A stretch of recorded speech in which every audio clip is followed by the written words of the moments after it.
صباح الخير والسعادة، مرحبا بكم فيديو جديد وصفة جديدة. اليوم نحضر معكم بانكيك بمكونات سهلة وكيجي لذيذ وسهل في التحضير وناجح 100%.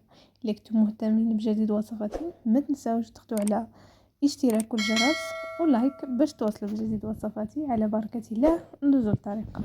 في المكونات كنحتاج بيضة واحدة،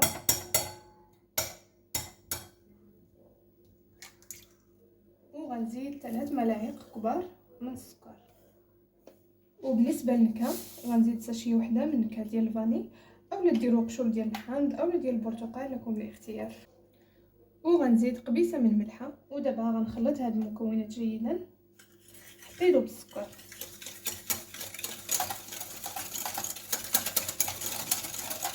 ودابا غنزيد الزيت، تقريبا 4 ملاعق كبار من الزيت، وغنزيد كاس من الحليب، كاس العنبه، وغنزيد ياغورت بنكهه البنان اولا ديروه بالنكهه ديال الفاني، المهم يكون هكا يعرف. ودابا غنزيد هاد السميده هادي اللي كتكون رقيقه، الفينو. الا بغيتو ديروه في دقيق الفرن ديروه، انا كنفضل هاد الفينو هذا.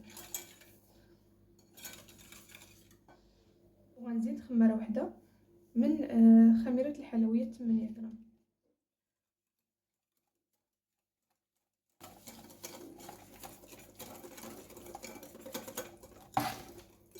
هنا عندي الخليط جاري شويه.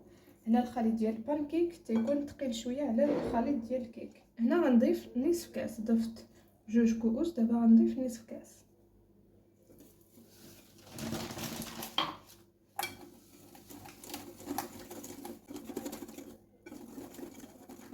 هذا هو القوام اللي مطلوب، تيكون هكا شويه ثقيل على القوام ديال الكيك. واخر مكون ضفت تقريبا ملعقه صغيره من الخل.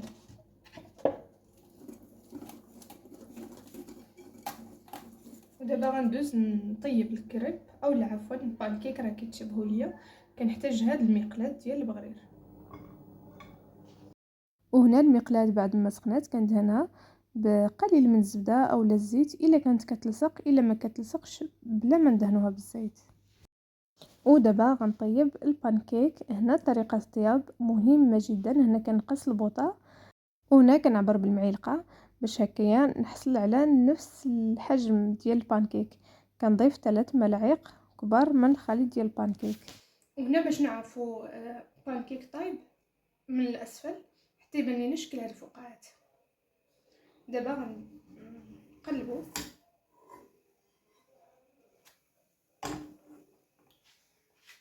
هنا البانكيك صافي طاب. هنا كما قلت لكم مسبقا ما نجهدوش البوطه باش ما يتخطفش لينا البانكيك. الا جهدنا البوطه غيتحرق وغيصدق ما طابش من الداخل. ونستمر بنفس الطريقه حتى كنكمل هذا الخليط اللي عندي ونرجع معكم.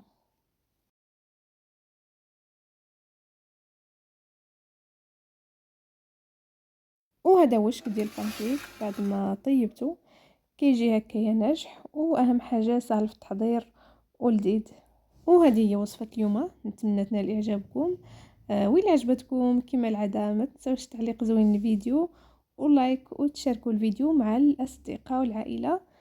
وبالنسبه للتزيين زينته بالشوكولاته اللي ذوبته مع شويه الحليب والكوك. بالنسبه للتزيين لكم الاختيار، بغيتوا تزينوه بالمكسرات ولا بالفواكه البنان والفريز، لكم الاختيار. نتمنى يجيكم فيديو خفيف وظريف ومفيد. والسلام عليكم الى الفيديو القادم ان شاء الله. وما تنساوش تدخلوا قناه فيها بزاف ديال الوصفات اللي غينال اعجابكم، سهلين واقتصاديين واهم حاجه ناجحين ولذاذين.